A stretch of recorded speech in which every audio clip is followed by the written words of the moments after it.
Red সিতে নতুন করে যুদ্ধের সুর। হুতিদের মিসাইল ড্রোন হামলায় ডুবল ম্যাজিক সিজ ইসরায়েলের পাল্টা এয়ার স্ট্রাইক।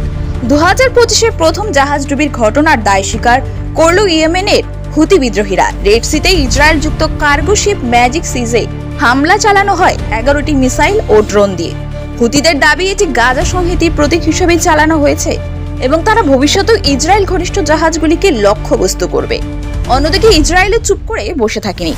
ঘটনার কয়েক ঘন্টার মধ্যে হুতি নিয়ন্ত্রিত হোডেইদা, রাস ইসা ও সালিফ বন্দরে টার্গেটেড এয়ার স্ট্রাইক চালায় তারা। বিশেষজ্ঞদের মতে ইসরায়েলের হামলাগুলি সরাসরি জাহাজ ধ্বংসের প্রতিক্রিয়া নয়, বরং আলাদা সুরক্ষামূলক অভিযান।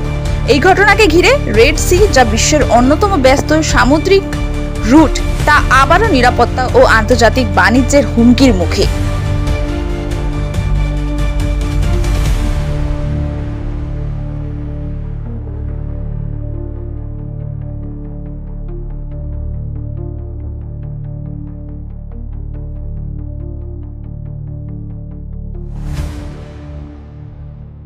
নতুন নতুন আপডেট পেতে সাবস্ক্রাইব করুন নিউজ আপ ডেইলি।